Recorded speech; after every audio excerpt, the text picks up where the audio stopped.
Welcome everybody to my latest video. So for this video, we're going to do something a little bit different. This video isn't arcade related. In fact, it's not even game related. But it is going to be a part 1 to a 2-part video series, I guess. I don't know. It should only be 2 videos. But what I'm going to do is actually give you a little background history on yours truly. Now, the reason I'm going to do this is because, of course, I am your arcade god, and as my servants, you guys deserve to know a little bit more about me. So, here's the deal. Before I was into arcades, I actually had another hobby.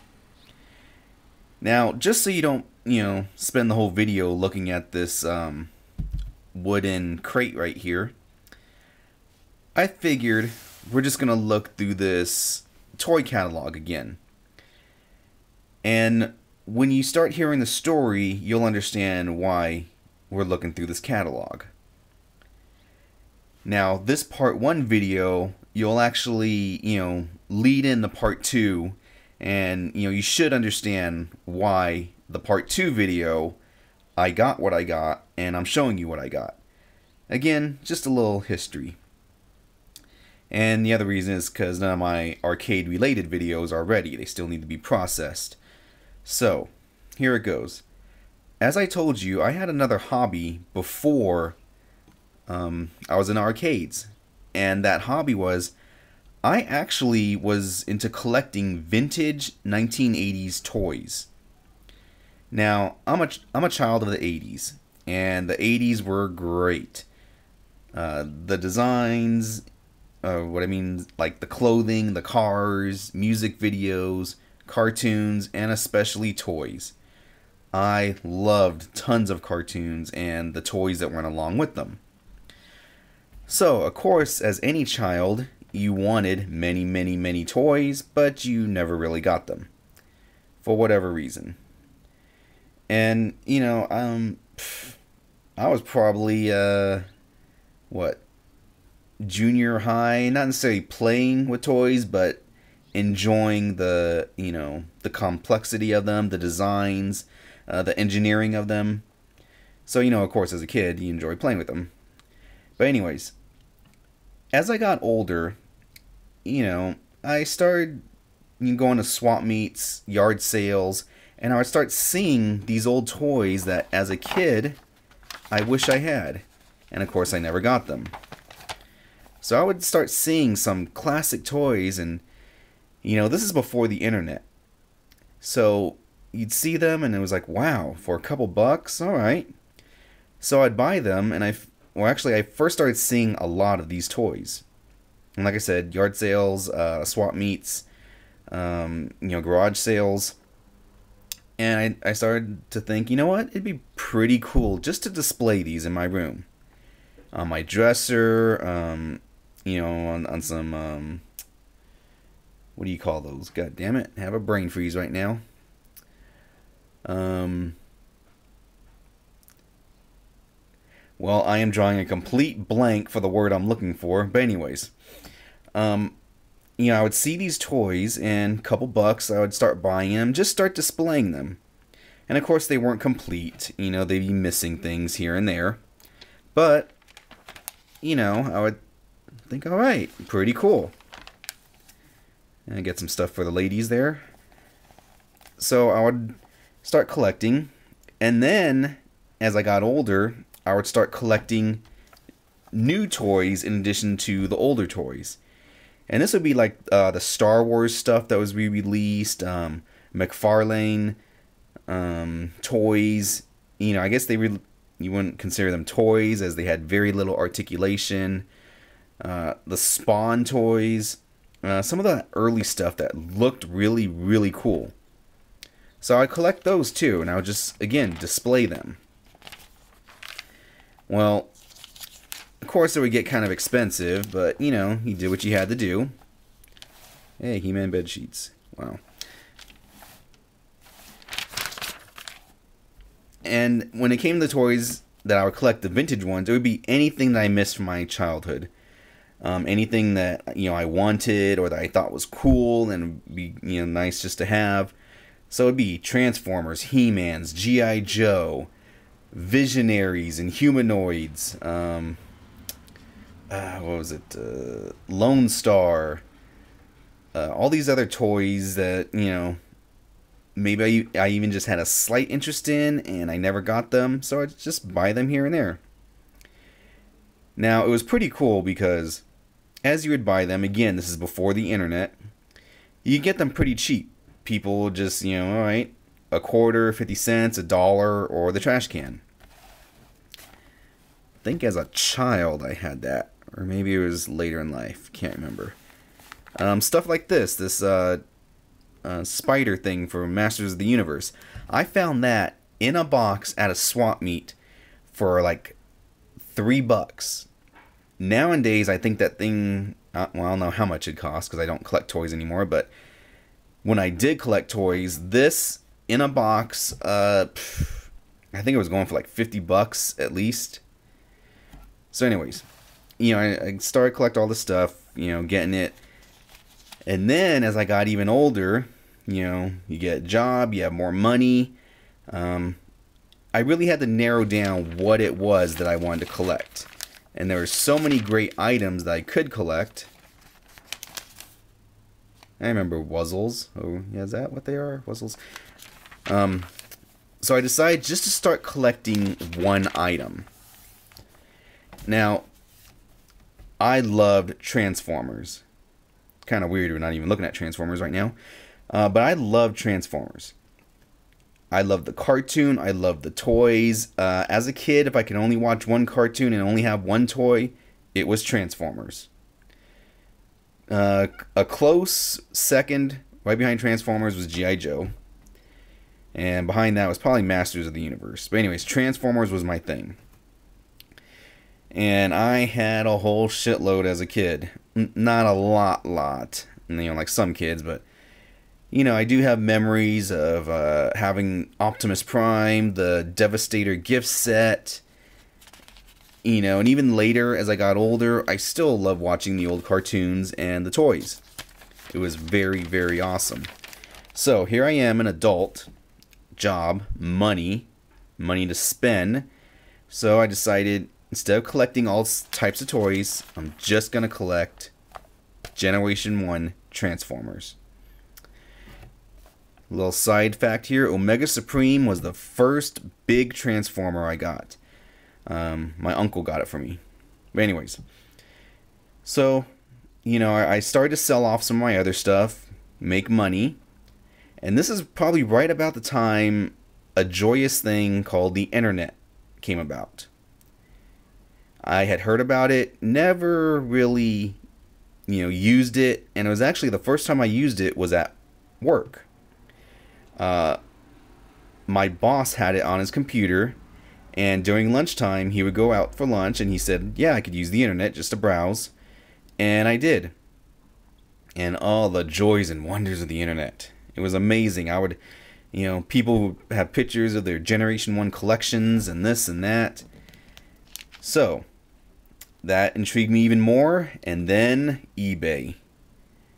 Now this is right before eBay really took off, and you could buy tons of Transformers really cheap, really good prices. And I just about, had an orgasm seeing just what was there. And that became my thing. eBay, Generation 1 Transformers, and that's how I grew my collection. And part of my collection, just to give you, let's see. You know what? Give me 1 second. I'm going to close this window, try and get rid of some of this glare.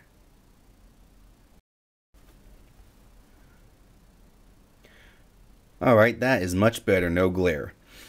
So, as I was saying, when I started collecting, just on this page, some of the figures I had, let's see what we got. I had Inferno, Hoist, Omega Supreme, Blaster, Jetfire, Optimus, all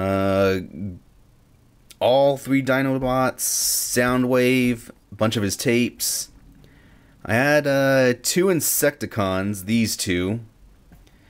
Let's see, him. What's his name? Dirge? Yeah, Dirge. Astro Train. Was Blitzwing. You know, Devastator, the entire set. So that's just how much I became, you know, obsessed with collecting these figures. So I just started to collect again and again, and what made it really fun was, of course, eBay. And this is before eBay became a huge phenomenon. And, you know, of course, as time went on, more people used eBay, prices went up. But again, I just started to collect toys. Well, actually, I take that back. It wasn't just toys, it was almost anything Generation 1 Transformers related. I had stuff like bed sheets, comforters, the tent right here. Get a little better picture. I would buy this stuff and just display it. And unfortunately, it took up a lot of room, but that was my hobby. Eventually, I decided just to collect action figures. So all this extra stuff I sold off, got money, and, you know, bought more figures. Now, the thing was, I was spending an obscene amount of money, and it kind of made it really easy because as I got more into my collection, eBay got more well known, more collectors started coming out, so I was spending thousands of dollars a month on Transformers. Now, that doesn't mean that I had $1,000 of my own money per se. Remember GoBots? GoBots were okay, but they can never be Transformers. Just real quick side story. Let's see. I had him. Him.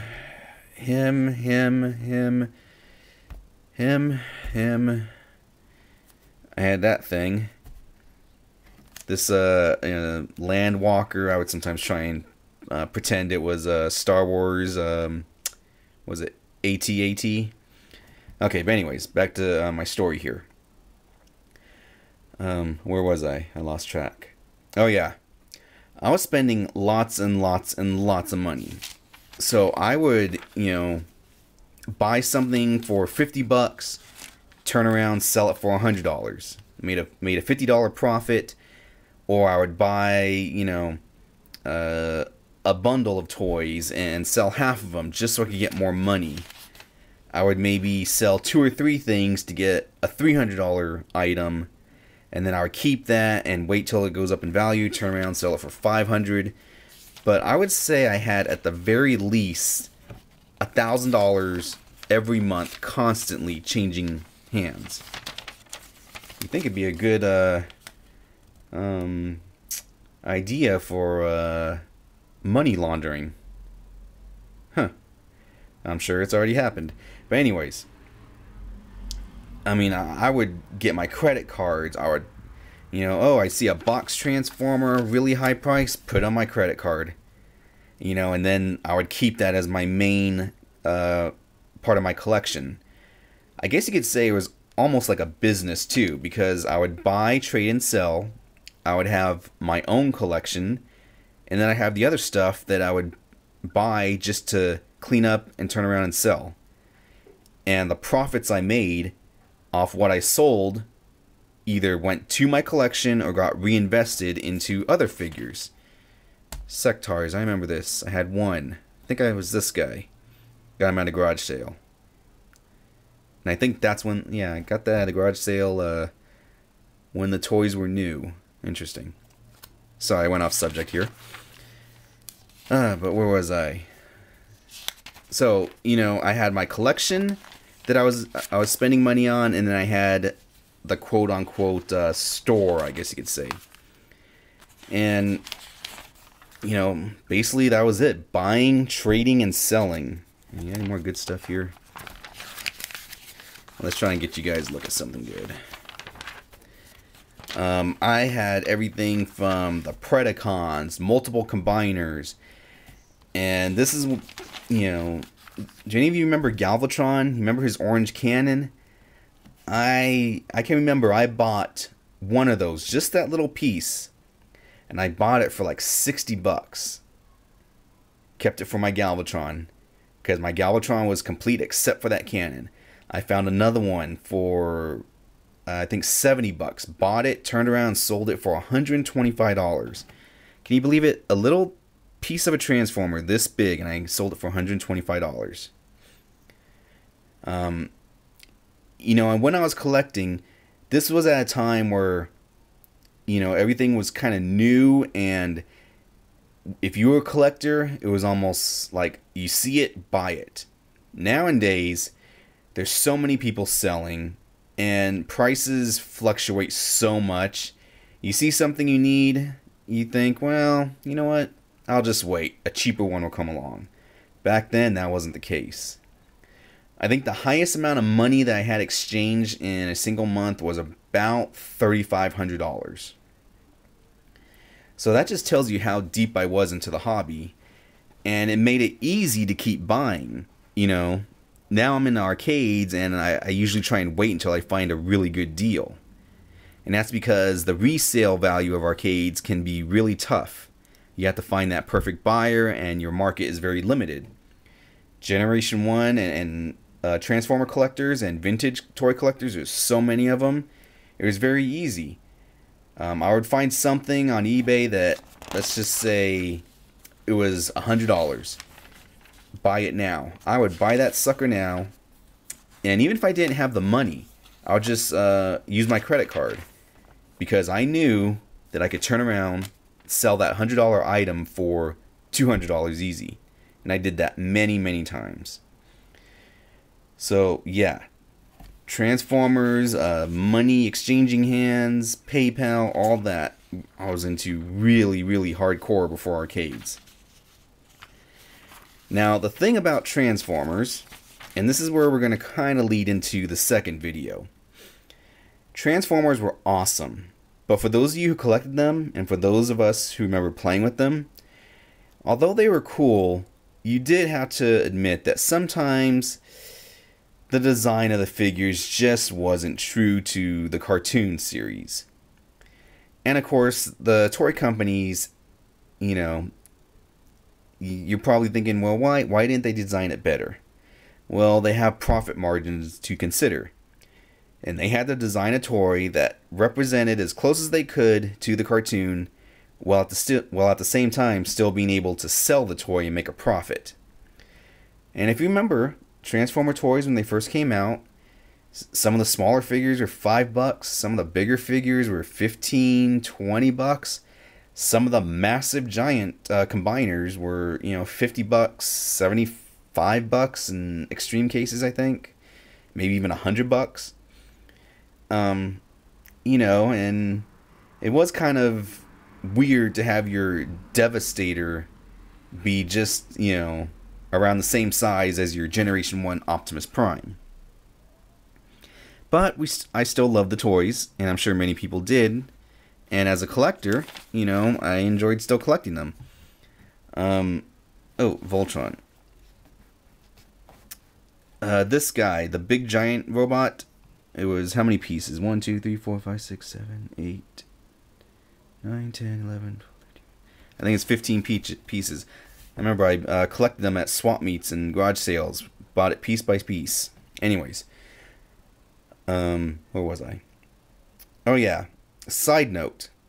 Sorry if I'm kind of just jumping off track left and right here, but the last brand new Transformer I purchased with my money as a... I don't even know how old I was. I don't know if I was a kid, if I was... Well, yeah, obviously I was a kid. Or maybe I was older. Don't remember. Anyways, it was the Power Master Optimus Prime. That was the very last brand new Transformer I bought from the store. So when I started collecting again, that was one of the first figures that I did purchase. But yeah, you know, you would look at the cars. They have these big, huge, giant feet. Or the robots of the, you know, in the Transformers in robot mode, they would pretty much look like the cartoon, but they weren't 100% accurate.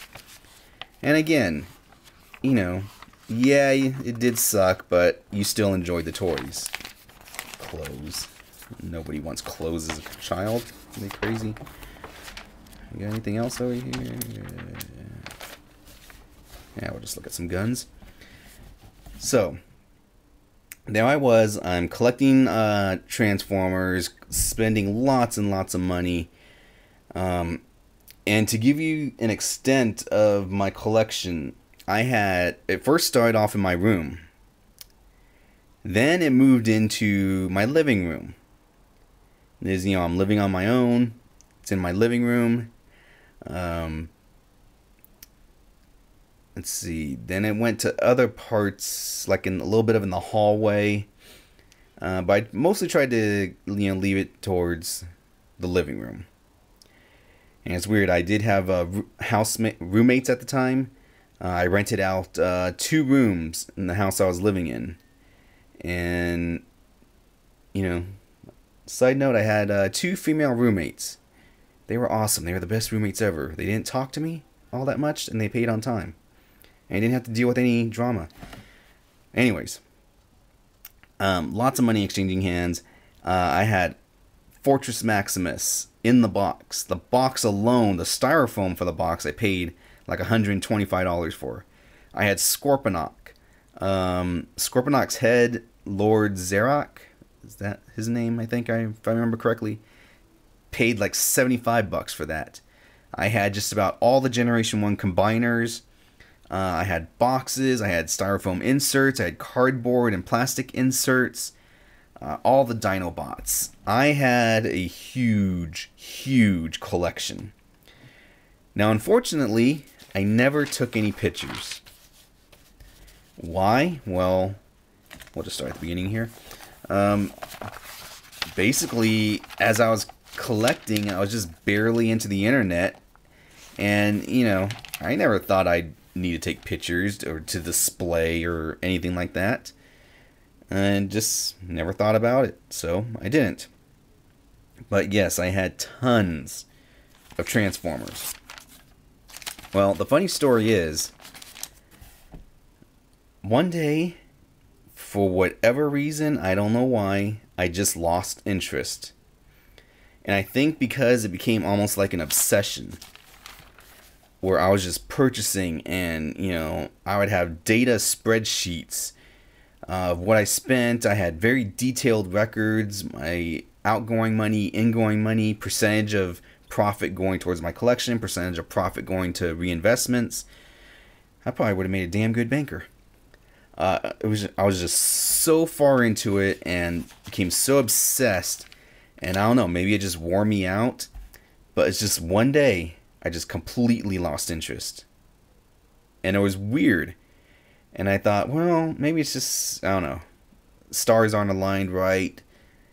And I found myself a month later. A month had gone by. I hadn't purchased anything.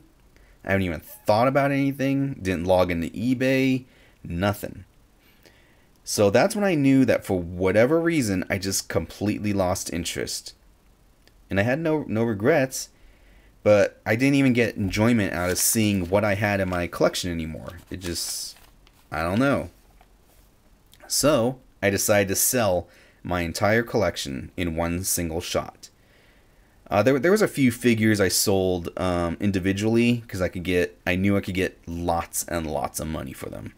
I think it was like a Scorponok, Fortress Maximus. The Fortress Maximus in the box, I think I was able to sell that at that time for about $1,000.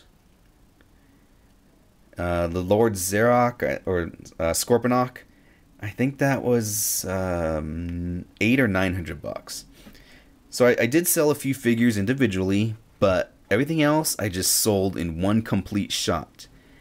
I sold it on eBay, and this is back before the fees on eBay were really high. And I think I sold my entire collection for, I don't know, what was it? 12, maybe 15,000. Yeah, it was a pretty high number. It was over 10 grand Pretty sure it was, or I know it was over 10 grand. I'm pretty sure it was under 17,000. To package and ship everything, that costs like probably $250, which of course the buyer paid. But yeah, I sold everything in one complete shot, and it was just weird that I just lost complete interest. Everybody was surprised. Friends, family, they're like, what the heck? And it's understandable why they thought, you know, something was wrong, because I just spent so much time for it. The detailed records, I would have monthly price guides telling me the value of the figures. I have all these toy collecting magazines. I would go to toy conventions. I had so many Transformers that many people told me that I could open up my own shop. You know, nothing massive like Toys R Us, but, you know, rent out the little tiny shop in the mall, or, you know, at an outlet or something like that. And going back, thinking about it, yeah, I probably had a lot. If you add up all the figures I've had, you know, and if I would have kept everything that I had and not resold it, yeah, I'd have an astronomical amount. But my collection, you know, that I finally sold in one shot, it was enough to open up just a very, very small store. Extremely small. Like, I don't know. I don't even know square feet. Maybe, let's see, maybe a 900 square foot store. So, you know, nothing extravagant, just like a little hole in the wall, but enough stock to keep going. So yeah, I sold everything off. Didn't regret it at all. Now, here's the thing. After about a year, I started to get, you know, an itch for collecting again. And I don't know what it was. I think I just saw something. And so I did start to collect again. It didn't last that long. It only lasted like 6 months or so. And I really wasn't into it all that much. I kind of just bought for visual appeal. And the Transformers that I did buy, you know, they didn't have to be perfect unlike before. They didn't have to be complete unlike before. So I just bought some stuff here and there. Bought some other things to go along with it. So it wasn't just dedicated Transformers. I bought, I saw the pictures in here, but like the Speak and Spells, I got those again. Just, it's kind of like a flashback to the 80s. Let's see if we can find some other stuff. Probably more towards the electronics. There's just a few Generation 1 Transformers. I think I bought some Masters of the Universe stuff. Just a little bit of everything, but like I said, it didn't last that long. It was only about 6 months, and it didn't take up that much space. And again, I lost interest. So I sold everything there, and I don't know, it was maybe $1,000. So that tells you the history of my hobby before arcades. So what is everything I have to tell you? What does it have to do with the part 2 of this video? Well, as you know, toy collecting has become popular. And actually, there are many companies which make toys, their versions of toys that, you know, replicas of what you remember. Now, I told you, Generation 1 Transformers is my thing. So, companies, these third-party manufacturers, whatever you want to call them, they make their own versions, and of course, their own versions are pretty awesome. Some of them suck. Some of them look exactly how you remember in the cartoon, and the transformations are awesome beyond belief. Let me go ahead and raise this. Well, that was weird. I raised it and then it shut off. Anyways. Well, for my arcade rooms, I like to add visual appeal. So it's not all arcade related. You know, I have different toys in there. I'll have things hanging on the wall. And I saw something the other day that really took my interest. Now,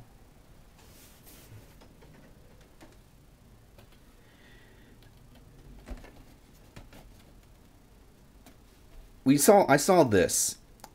Now this is was it Hasbro? Are they the ones that make these? You know, this is their versions of much better versions of the original toys. It's a legit toy.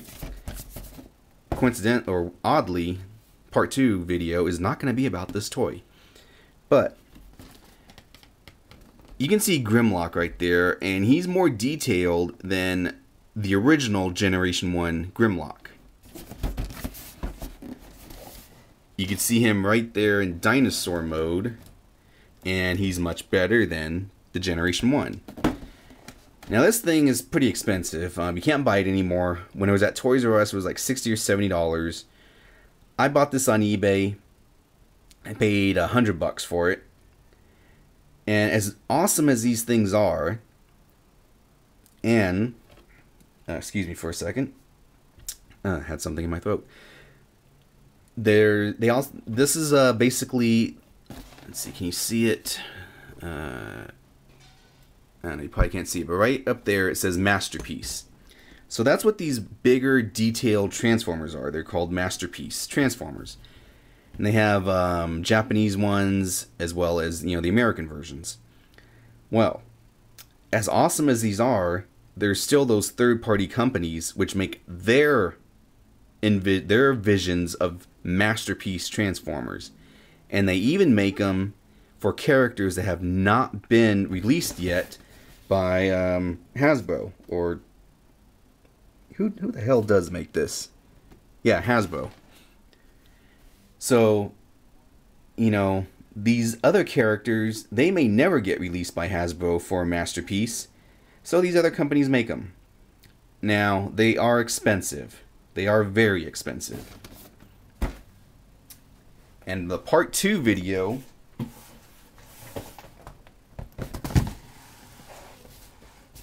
is going to be about what's in this box. So stay tuned to part 2. When you see part 2, you'll understand why I went through the history during this part 1. Until next time. That's it, man. Game over, man. It's game over.